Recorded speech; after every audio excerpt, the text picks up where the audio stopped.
Hola, mi nombre es José Roberto Rodríguez y es un gusto compartir contigo. Lección número 7, titulada La derrota de los asirios.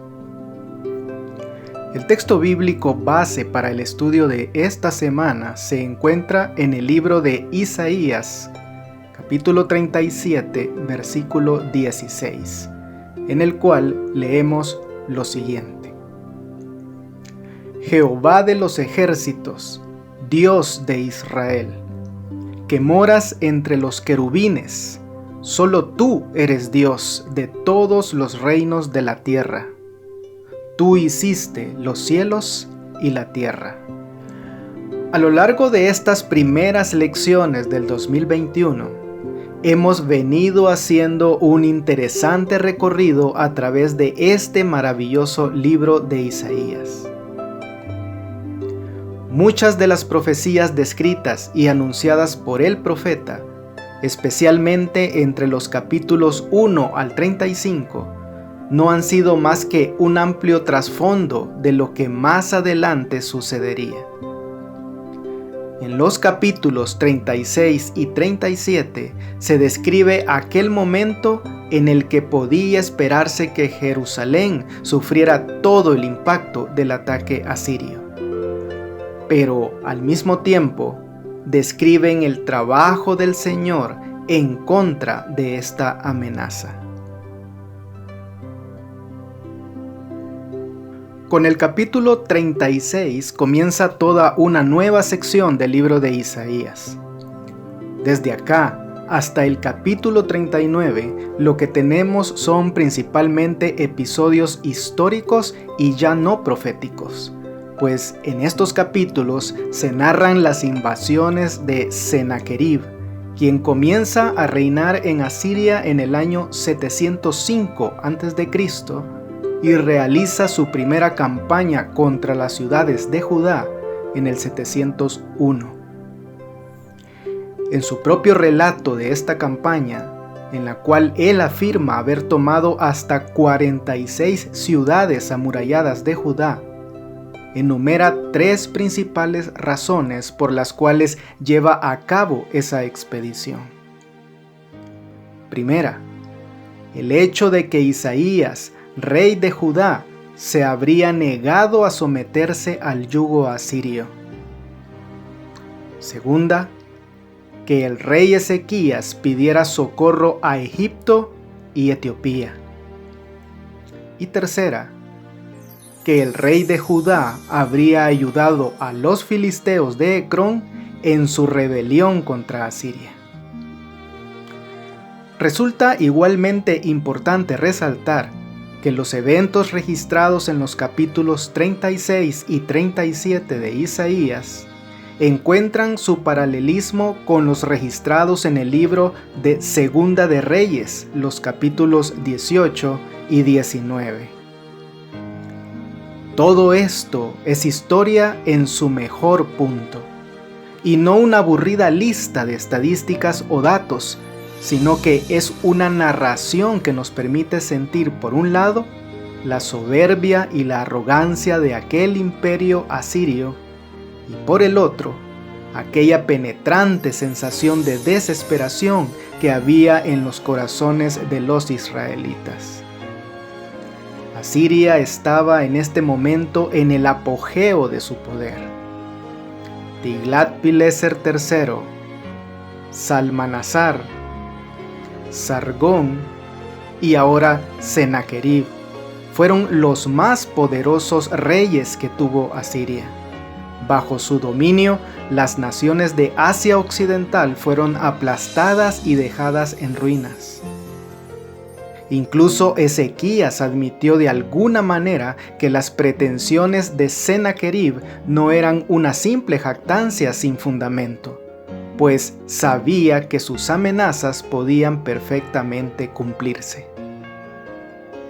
Esta semana, Isaías nos presenta la difícil situación por la cual tuvo que atravesar el profeso pueblo de Dios, regalándonos un registro histórico de lo que sucedió durante el tiempo sobre el que él tanto profetizó.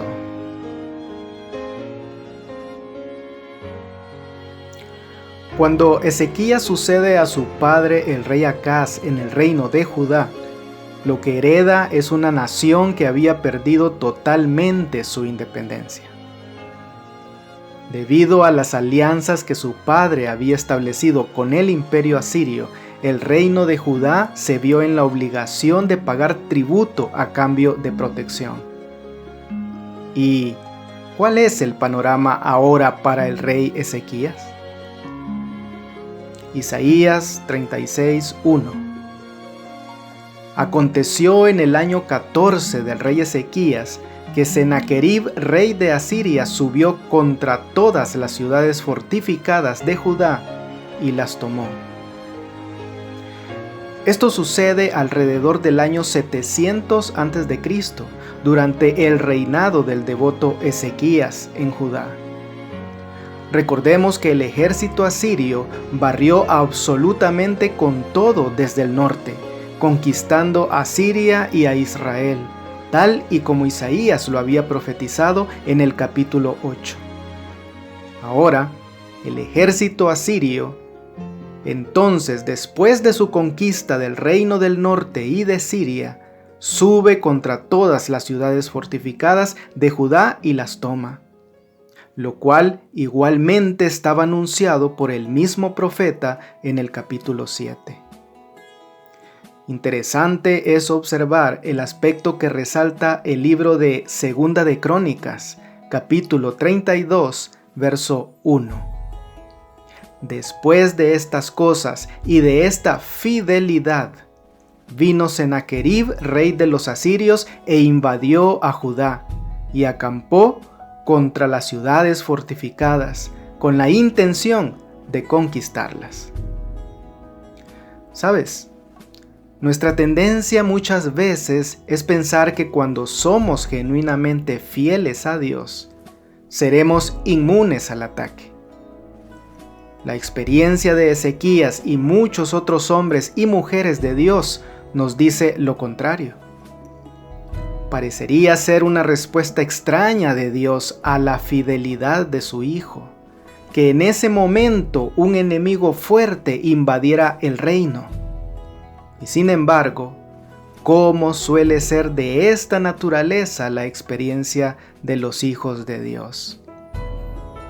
Nuestra fidelidad a Dios debe estar presente en tiempos de paz y en tiempos de turbulencias en nuestras vidas. Ahora bien, el hecho de presentar ante nuestro Señor toda nuestra fidelidad, ¿acaso nos exime de prepararnos ante cualquier amenaza? ¿Cuál fue la actitud de Ezequías al ver que Sennacherib tenía intenciones de tomar Jerusalén? Segunda de Crónicas 32, 3 y 5. Tuvo consejo con sus príncipes y con sus hombres valientes para cegar las fuentes de agua que estaban fuera de la ciudad, y ellos le apoyaron. Después, con ánimo resuelto, edificó Ezequías todos los muros caídos e hizo alzar las torres y otro muro por fuera.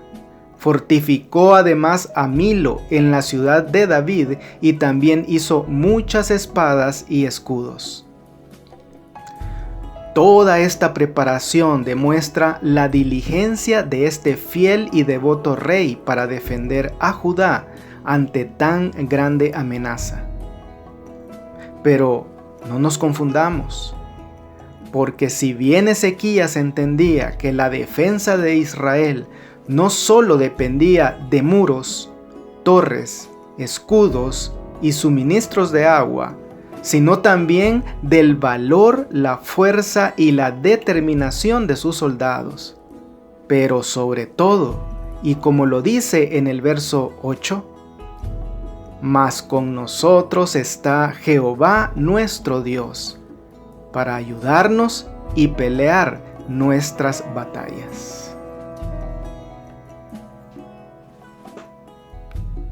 El rey de Asiria, Sennacherib, era un gobernante brutal, sí, pero muy inteligente también. Isaías 36:2. Y el rey de Asiria envió al Rabsaces con un gran ejército desde Laquis a Jerusalén contra el rey Ezequías, y acampó junto al acueducto del estanque de arriba en el camino de la heredad del lavador. Así es que, en lugar de desperdiciar recursos en una batalla, el rey asirio hace propaganda enviando a su Rabsaces. ¿Quién era Rabsaces? De hecho, esto es un título, no un nombre, y se usa para describir al comandante en el campo del ejército asirio, quien representaba al rey Sennacherib. ¿Cuáles fueron sus argumentos de propaganda para intimidar a Judá? Pues, primero, en el versículo 6, habla en contra de la confianza de Judá en una alianza con Egipto. En cierto sentido, Rabsaces estaba diciendo la verdad. Dios quería que Judá no tuviera ninguna confianza con Egipto. Pero Rabsaces no lo dice buscando que Judá tenga plena confianza en Dios.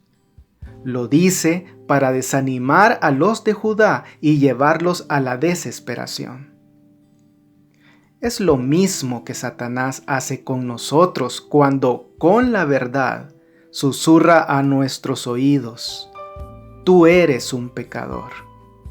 Claro, él no lo hace para guiarnos a aquel que desea perdonarnos, sino para desanimarnos y desesperarnos. Luego, Rabsaces habla en contra de la confianza de Judá en el Señor. Isaías 36:7. Y si me decís: en Jehová nuestro Dios confiamos, ¿no es este aquel cuyos lugares altos y cuyos altares hizo quitar Ezequías y dijo a Judá y a Jerusalén: delante de este altar adoraréis? Efectivamente, aquella práctica pudo haber sido aceptable durante el período de los patriarcas, pero ahora a Dios le desagradaban los sacrificios en los lugares altos. Ezequías hizo lo correcto cuando se deshizo de ellos y de los altares, demandando de las personas que vinieran al templo a ofrecer sus sacrificios. Pero en el pensamiento de Rabsaces, las reformas debieron de haberle sido muy desagradables a Dios, por lo que Ezequías no debería de esperar recibir la ayuda del Señor de Israel, según él.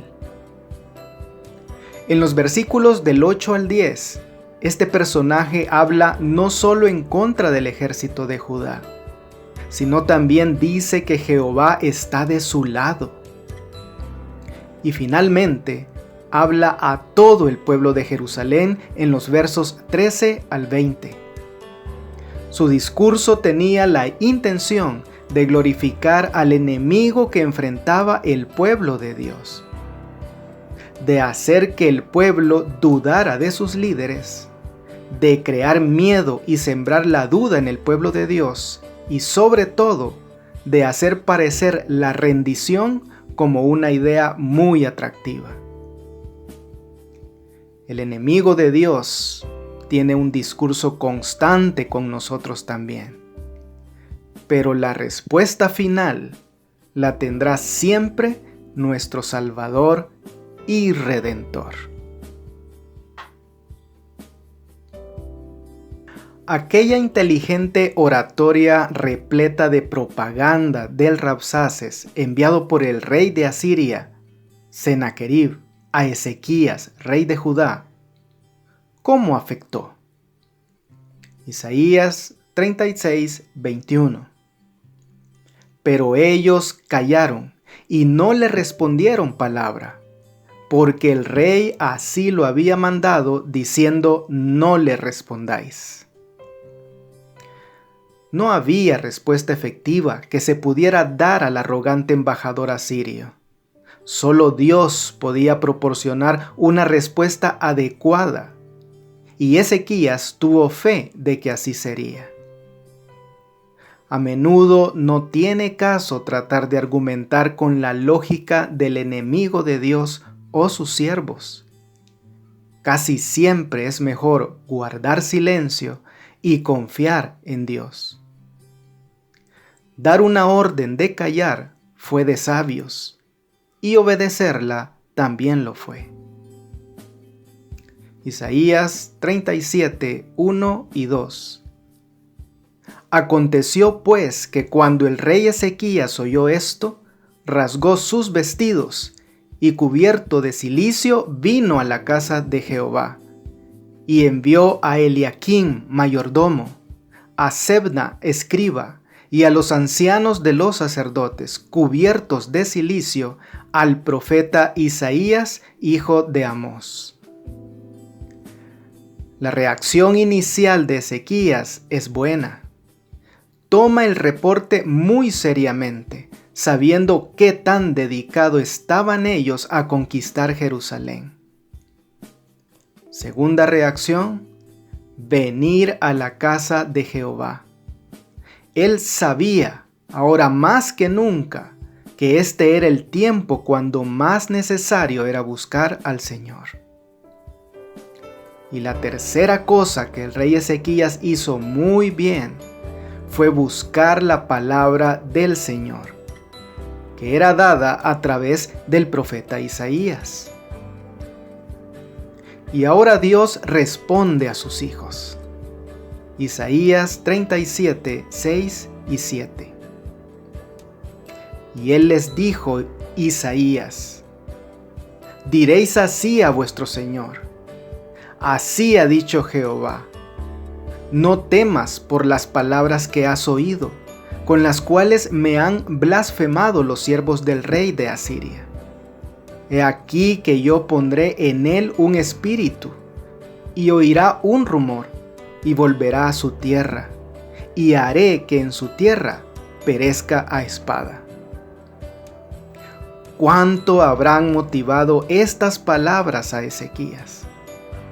Porque si antes él había tenido la esperanza de que tal vez el Señor su Dios hubiera escuchado las palabras de Rabsaces, ahora mediante el profeta Isaías le asegura que él sí había escuchado aquellas palabras y que actuaría.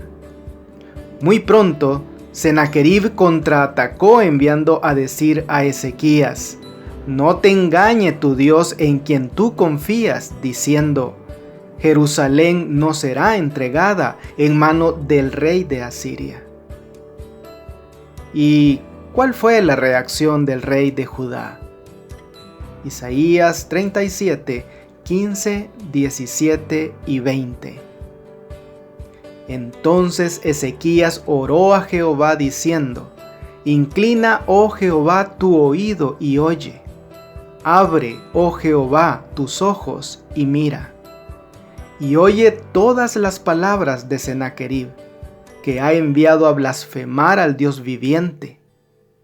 Ahora pues, Jehová Dios nuestro, líbranos de su mano, para que todos los reinos de la tierra conozcan que solo tú eres Jehová. Ezequías se dio cuenta del aspecto más fundamental que existe en la teología. Dios es Dios, el Dios del pacto con Israel, y Él nunca se olvidará de su pueblo. Vamos a conocer ahora el resto de la historia. La respuesta del Señor a la oración del rey Ezequías viene por parte del profeta Isaías. Isaías 37, 21.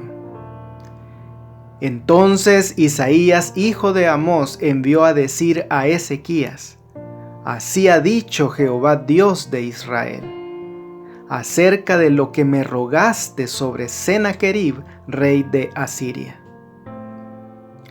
Es decir, lo que venía a continuación llegaba como respuesta a la oración de Ezequías. ¿Qué hubiera pasado si él no hubiera orado? Qué importante es la comunicación con nuestro Dios. Cuán necesaria es esa comunicación para que también podamos escuchar esa respuesta a nuestras súplicas. El Señor anhela decirnos también acerca de lo que me rogaste. Isaías 37, 22 y 23. Estas son las palabras que Jehová habló contra él.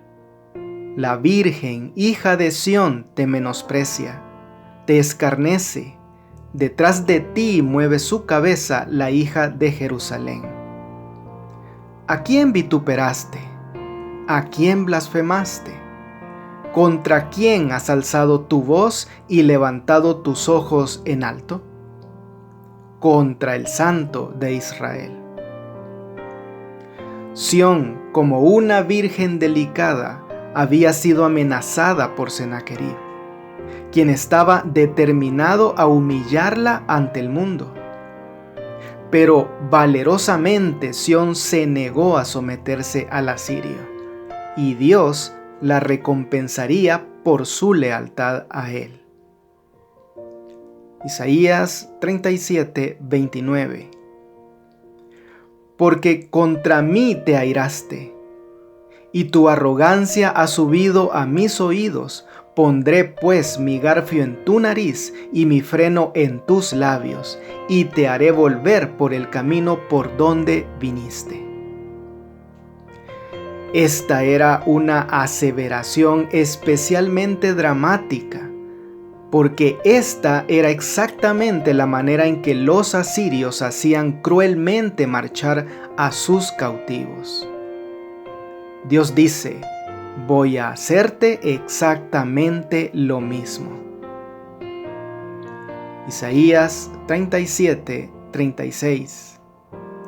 Y salió el ángel de Jehová, y mató a 185,000 en el campamento de los asirios. Y cuando se levantaron por la mañana, he aquí que todo era cuerpos de muertos. Por mucho que los asirios hubieran deseado destruir a Jerusalén y a Judá, no serían capaces de hacerlo. ¿Por qué? Porque Dios preservaría a su remanente. Simple y poderosamente, Dios destruye a esta poderosa nación en una sola noche. 185,000 murieron por la mano del ángel del Señor.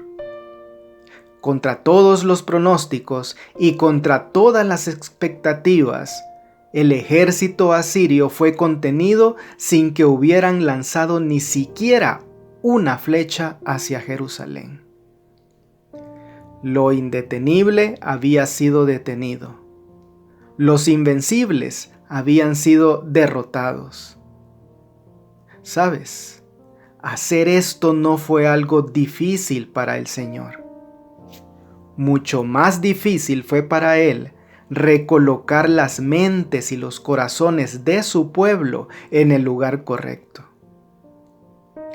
Es significativo que Sennacherib escapara con vida de todo esto. Quizá el Señor quiso que regresara a su país avergonzado y humillado como una lección objetiva de lo que le sucede a un hombre que se opone a Dios. El rey asirio fue muerto finalmente por sus propios hijos en el 681 a.C. Así defendió Dios a su pueblo. Así desea defendernos a ti y a mí. Muy cerca del tiempo en que Dios liberó a Ezequías del rey asirio Sennacherib, tuvieron lugar algunos acontecimientos paralelos registrados en los capítulos 38 y 39 de Isaías. Isaías 38:1. En aquellos días Ezequías enfermó de muerte, Y vino a él el profeta Isaías, hijo de Amós, y le dijo: Jehová dice así: ordena tu casa, porque morirás y no vivirás. A lo que Ezequías respondió en el versículo 2: Oh Jehová, te ruego que te acuerdes ahora que he andado delante de ti en verdad y con íntegro corazón, y que he hecho lo que ha sido agradable delante de tus ojos. Y lloró Ezequías con gran lloro. En este tiempo de crisis es posible que Ezequías hubiera creído que la nación necesitaba de sus servicios y que era completamente correcto que él presentara su honroso pasado como una razón para que se le permitiera seguir con vida. En respuesta, Jehová le liberó doblemente de la muerte y de manos de Sennacherib. Satanás estaba decidido a lograr tanto la muerte de Ezequías como la caída de Jerusalén, pero Dios no iba a permitirlo.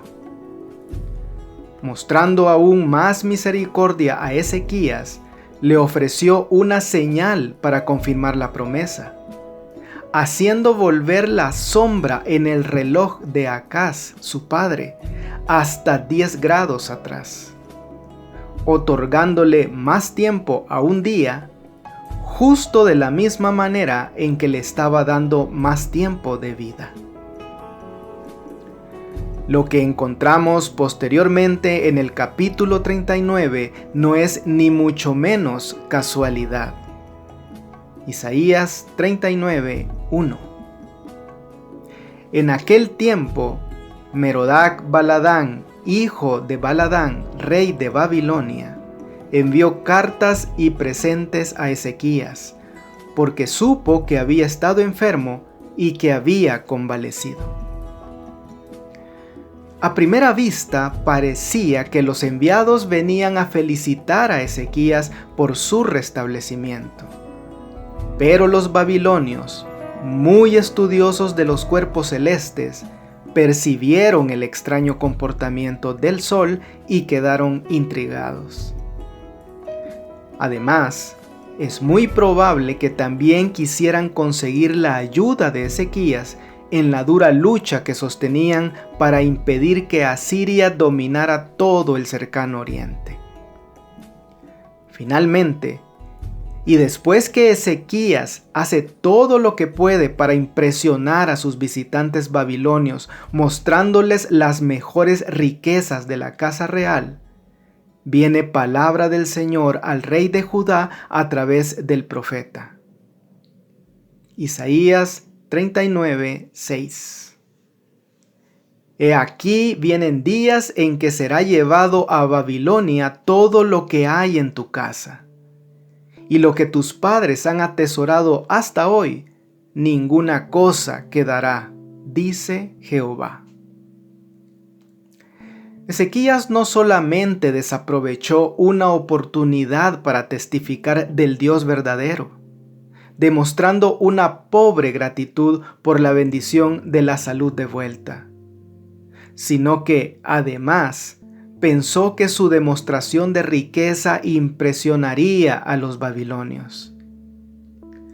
Todo lo que hizo fue mostrarles lo que el rey de Judá tenía y todo lo que ellos podrían obtener. Un día, más de 100 años después, los reyes de Babilonia vendrían y se lo quitarían todo. Ezequías no terminó bien. Dios le dio el regalo de 15 años más de vida, pero los años extras no le sirvieron para ser un hombre mejor o más devoto. ¿Estamos tú y yo aprovechando nuestro regalo de vida? Muy bien, sinteticemos algunas ideas que nos ha dejado esta preciosa lección. Número 1. Mucho cuidado con el Rabsaces. Satanás nos ataca de la misma manera que lo hizo el embajador de Sennacherib, constantemente, incluso cuando él nos está diciendo la verdad. Tú eres un pecador, tan necio. Él nunca lo hace para guiarnos a una confianza más sólida en el Señor nuestro Dios. En lugar de eso, la estrategia de Satanás, incluso cuando está diciendo la verdad, es siempre la de desmotivarnos y llevarnos a la desesperación. Recuerda el mandato de Ezequías al pueblo: no le respondáis. Si tú y yo estamos del lado del Señor, Él responderá por sus hijos. Número 2. Dios obra en respuesta a tu oración. Había muy buenas razones para que Ezequías viniera en oración y de forma tan humilde ante el Señor.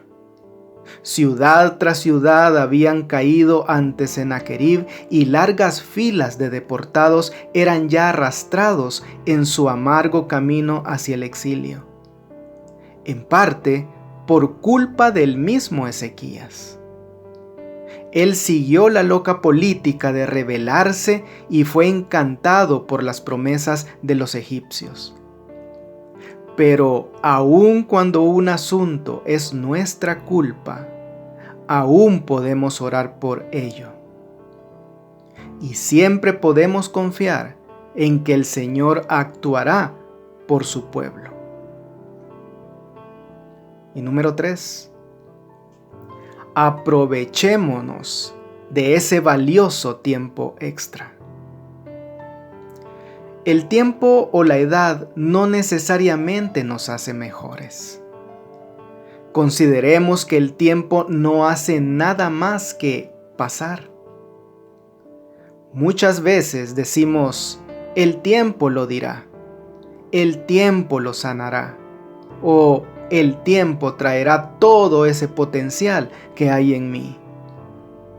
Pero el tiempo no hará nada de eso. El tiempo solo llegará y se irá. Es solamente la manera en que usamos el tiempo lo que tiene importancia. Ezequías no hizo buen uso del tiempo adicional que Dios le dio.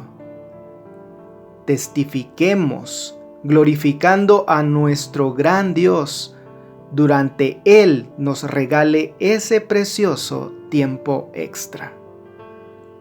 Amigo y amiga, la pluma inspirada nos termina recordando que el relato de cómo Ezequías no fue fiel a su cometido en ocasión de la visita de los embajadores contiene una lección importante para todos.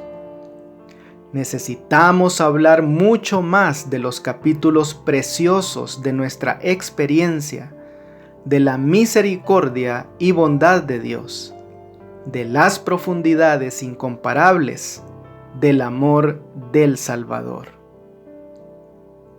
Que Dios te bendiga. No olvides apoyar este ministerio suscribiéndote a mi canal de YouTube.